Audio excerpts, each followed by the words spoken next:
welcome you into the Pepsi postgame show. William Mary, a 9-point victory today, 57-48 over McNeese. And we are joined now by Anahi Cauley, 12 points and 9 rebounds today.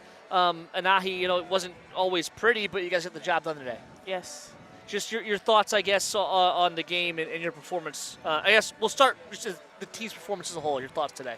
I think we just stuck together the whole time. We had each other's backs. We talked, communicated like all week. We've been talking about, communication, harping on that, harping on effort, just giving everything that we have. And I think that's what we did today for the win. You looked like, you kind of find a groove there, especially in the middle of the second quarter and then into the third quarter. What was working for you specifically today? I think just my aggressiveness, it allowed me to get downhill. I trusted my teammates on the kickouts, getting rebounds, knowing that they were going to hit the open shot, and just kept going from there. The offense in the third quarter especially, you guys scored 22 points in that third quarter, only 20 in the entire first half. Was there a certain conversation that happened, whether it be with the coaching staff or just internally as a team at halftime that, made you guys come out with a little bit more fire and energy in that third quarter? Just be aggressive and wake up. We were very passive in the beginning. I wouldn't say we were scared. We just weren't giving everything that we had, and we got woken up in the locker room, and we decided to play together and play hard, and that's the outcome that we get when we do. 9 rebounds as well for you today. Your thoughts on, you guys as a team rebounded very well today. 49 rebounds today as a team. Just your thoughts on that. In practice, Coach Jane is like, y'all need to rebound, box out, rebound, and just accepting that and doing your job first. And I feel like I've accepted that, he wants me to be a strong rebounder, and that's my goal now, go out and get as many rebounds as I can. All right, so you guys get the win here in the first game of 3. Obviously, that's big confidence-wise. How do you keep this rolling now? Quick turnaround, 24 hours from now, you're playing Longwood in their building. How do you keep the confidence rolling here? We just need to keep the momentum. We can't get passive. We need to make sure this win is over. We can't just harp on this win for too long. We have a new team. It's going to be a new stat sheet. It's going to be new players. And we just need to continue to work together. No matter what, it's all about focusing on ourselves, executing our offensive, playing hard on defense, and just continue to communicate with one another, having each other's backs. All right, we're going to have you hand the headset to your head coach, Erin Dickerson Davis. All right, thank you. It's Anahi Cauley, 12 points, 9 rebounds in the 57-48 win over McNeese. Coach, I just said this to Anahi. It wasn't necessarily, pretty, but a win's a win, right? A win is a win. We have a lot of growing up to do. It starts with our leadership. It starts with our upperclassmen. I tell them all the time I shouldn't have to throw a hissy fit to get us to start playing basketball. We get to play. We get to be here.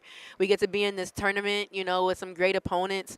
And so just having to wake them up, at this point of the season, more than anything, more than our missed shots, more than whatever is trying to get them going, right? And so this is definitely a confidence booster. I think that also when you're not winning, I think that also kind of hurts because you come out and you're uncertain, you play unsure, and so it's not casual and it's not scared per se, but kind of like you're wondering if I'm making the right pass, am I taking the right shot, am I in the right space on defense, and then just those mental lapses, in the locker room during halftime. I said I drew up 2 plays and then we came out and we didn't do it.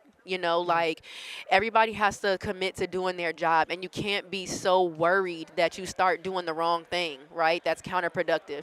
And so just trying to get them to play free, to play basketball, to have fun while they're playing basketball, and just stop being so uptight so that we can kind of get this thing flowing. What worked in that third quarter, because there was only 20 points total in the first half for you guys, 22 in the third quarter alone. What was that conversation like at halftime to come out and find something offensively there in that third quarter? Well, I had to cuss and fuss and cuss, and that's not something that, I want to do, but sometimes that's necessary. I thought we were moving in slow motion in the first half, whether it's an early game. It's 2 o'clock. We didn't play the 11 o'clock game. We played the 2 o'clock game. There shouldn't have been any issues with, what time we got up, whatever. Everybody had to get up at the same time. There were teams that had to be up earlier than us, right? And so we can't use that kind of as an excuse, but that starts with our leadership. It starts with our upperclassmen.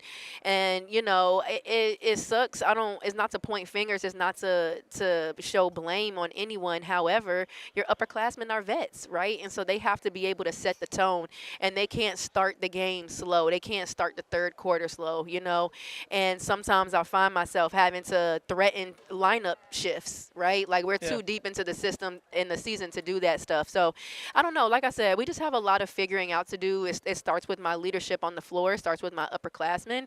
And every single game, we show signs of being a really good team. But we just need to figure out how to put it together for 40 minutes.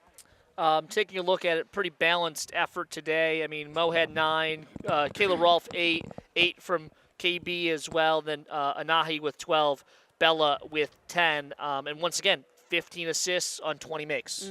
Yeah, we talked about moving the ball, and they played us zone for the whole game, which we definitely weren't prepared for. I think up until this point, they had played like 10 possessions of zone all season. So luckily, throughout this season, we have played against teams that have played us zone, since our scrimmages. So we were able to kind of shift our focus right into it. But what I do know is that it's harder to score against the zone because it's a lot more stagnant, right? You're standing and shooting as opposed to moving around and shooting. So I'm happy that we were able to get some production off of the bench. 24 points off the bench, that's big time for us, especially when we're struggling to score. So really proud of Kayla Rolfe. She's really good in zone. She finds her spots.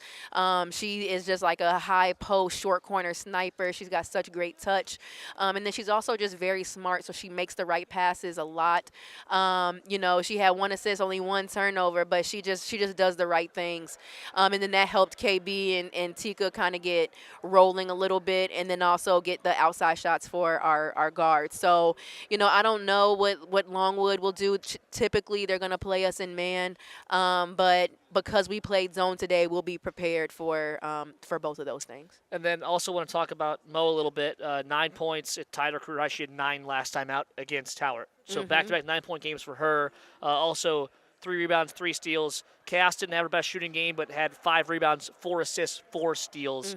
I'm sure it feels pretty good to see 2 underclassmen guards like them really, Cass did it last year, but Mo has now stepped up that offensive production as well. Yeah, for sure. Mo, she's small, right? And so when we talk about how our littles have to be aggressive and how they have to score, it's a lot different than when you're talking about an Anahi or a Bella who are bigger than them, right?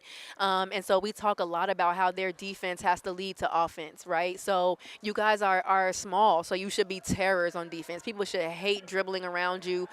We're picking up 55 full court anyway, so for them to be able to kind of get their hands on balls, like, it really helps spark our offense, especially in the third quarter. And a little bit in the fourth quarter, we just got a little bit casual. We got up big. We haven't been up like that all season, and we just didn't really know how to close it out, right? But I'm super proud of them. They work really hard. They're in the gym all the time. They're in the gym together. They're watching a lot of film with Coach Shug. They ask a lot of questions. So super proud of Mo. Now it's just figuring out how the 2 of them can just make a couple more shots. They're 2 for 14 between the 2 of them. So at the end of the day, it comes down to being able to put the ball in the basket.